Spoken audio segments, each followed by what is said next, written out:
Agusta Brutale 800. Brutale. Yeah, I mean, I think one of the best pre-ride inquiries we had had to be, and this was noted by the MV staff as well, who saw it on social media. It had to be, how is handling compromised with an erection? And how was it? I mean, in a kind of bad way, the erection doesn't go away because the handling matches. So it almost needs like a pocket on the tank. It does. Like a little saddle cage. Yeah, like a little sort of GS pouch. Like a marsupial of bikes. Yeah. Okay. It's incredible. I mean, the looks. It does look amazing. It's one of the sexiest bikes out there.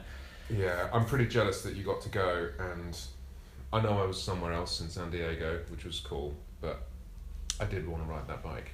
I will ride it as soon as I can get one here. And we rode, the launch is based in Ronda, which I'm not sure if you're aware. Ronda Roads, it's the home of all sorts of launches, and manufacturers take their bikes and cars there because the roads are the best in the world. Simple as just mountain roads, left, right, right, left. And left, so right, on. Right and left. Yeah. Up and down?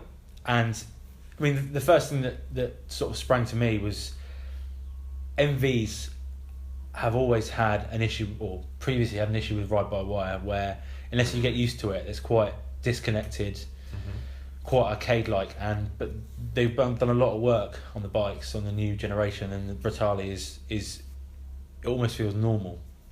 It almost feels normal, okay. But it's got that, it's got that stereotypical trademark MV. Yeah.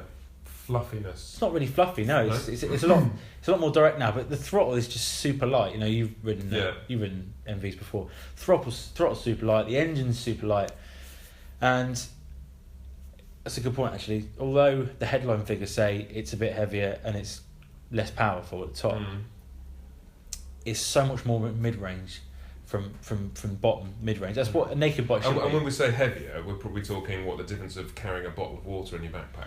It's a few bottles of water, maybe, and plus a little baby marsupial. Okay. Yeah, but it's minimal. You don't feel it at all. Nothing. Yeah. Cool. Yeah. It's an 800, right? It's an 800. So what's it? So what's the? I know you don't believe in numbers, but what are the figures on that? So what we're saying 800 is what, 130 brake, 120 brake, 116 brake. 116 brake. Okay. Of course, all these new Euro 4 emissions have scuppered things slightly. Yeah. The exhaust is big now. It's bigger, and it looks a bit. It's still the 3-pronged ding-dong though, isn't it? Yeah. But I mean, you don't need the top end power, and all that power at the bottom and mid range. It punches from corner to corner, and the Triumph Street Triple was my favourite, one of my favourite bikes of all time, let alone naked middleweights. Yeah. And it always has been seen as the best naked middleweight, but not anymore. No, it's knocked off his perch. This Brutale kicks the shit out of it. Really? Yeah. It's incredible. It feels, the way it handles, the way it flicks from side to side, the way it holds a line, it feels like a super sport bike. Yeah. Just with that right bars. It feels like a proper, almost like a super naked, but a super middleweight naked. Nice. Tiring to ride or pretty comfortable? You could do some fairly long miles. Yeah, it's a bit super jukey.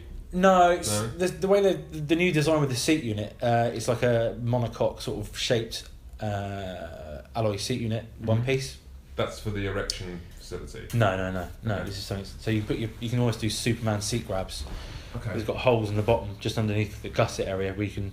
I don't know. It just looks cool. I think that's the only reason it's there. Okay. But yeah, so just on the edge of your thighs, just on the inside, it digs in a bit. But it's minor. It's minor. Yeah.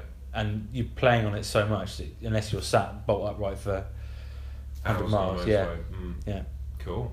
Sounds nice. Does sound nice. Yeah. Does sound naughty. It's got, as I said before, that the counter rotating crank, the super light throttle. It's all very unique. It's all very. That's what I love about MVs. It is very particular. There's nothing else like it, and it feels angry. It sounds angry. It sounds sort of metallic and unlike any other 3-pot. So yeah, Love it. Nice. Yeah.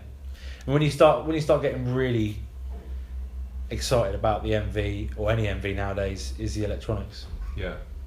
Which is funny because you traditionally think of the electronics on an MV being horrific. That's been my opinion for the last the decade before. It's Yeah. like, oh god, yeah. But now it does seem to be catching up. Because I'm even in Portimao on the 800. That was a sorted bike Yeah. down there. Fair enough, there was a technician there. Yeah. But that was awesome. I Yeah. love the electronics on that as well. Really nice. Yeah, it's got an auto blipper. It's got yeah. a quick shifter. It's got obviously traction control, ABS, blah blah blah. But it really is. And what's the blipper like? It's incredible. Yeah. Yeah. Both of them. I mean, you could have the iffiest gearbox in the world, and the up down shifter just tidies everything up. Didn't miss one shift. It's brilliant. No, love them. Yeah. Okay. So, because I've always found MVs, first of all, staggeringly beautiful. I think they are the best looking bikes around. But there's always quite like a feeling of being a bit brutal. I know we're talking about the Brutale, but Yeah. and I think you were saying earlier about that throttle connection being much improved, but is it still a kind of a bit intimidating, or is it easy to ride, smooth and relaxing? Part of the design brief was to make the bike more appealing to others and to less experienced riders, because the Brutale was a brute. It was an absolute animal. It sort of shake its head a bit. It was short and stubby and quite speedy and very agile, but almost unstable. Athletic bike, yeah, like a Linford Christie of motorcycle. You can't see it. So anyway, but part of the design brief was to make it more appealing to others. So what MV have done, they made the geometry more stable. So they sort of, but I know you don't like geometry, but so basically they've opened up the steering head angle. I love geometry. What are you talking about? They've opened up the steering head angle a little bit. Yeah. And lengthened the wheelbase, so it's more stable in general. But turns slower. You don't feel that. Okay. Because you can boss the bike more now. You can chuck it into a corner without fear of any instability. You just don't feel it. Nice. And as I said, it feels almost like a super sport bike in terms of handling. Okay. And what about just like with all the electronics on these bikes these days? There's obviously annoying things that come with it, like R1 not being able to change the mode whilst riding, shit like that. So in terms of just being able to just pop the traction off or wheelie control, whatever, just pop a wheelie, have a laugh, put it down, go back to normal again. Is it one of those bikes that you keep having to stop, and like KTM is one of them as well, it resets all the things.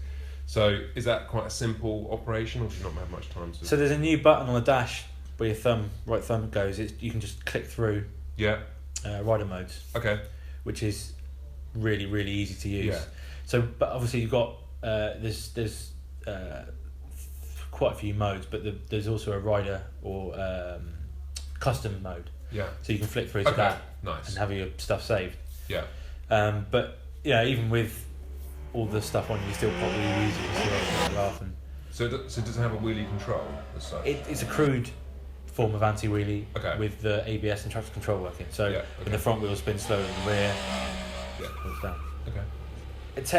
It's just over 10 grand, so it is, it's very super premium, as MV like to sort of put themselves on. But then the Super Dukes, I know that is 400cc more or whatever, but that's 14 grand. Yeah. They're all getting up there. Yeah. An R6 now. I know it's a Super Sports, but that's still almost 10 grand, isn't it? Yeah. R6, how old's that? And all two people paid for that. Yeah. But yeah, I mean the MT-09 and the Street Triple are your obvious rivals, and they're a fair bit cheaper. But But it's an MV Agusta. It's an MV Agusta. Can't beat that. Or can you? I need to blink. Have you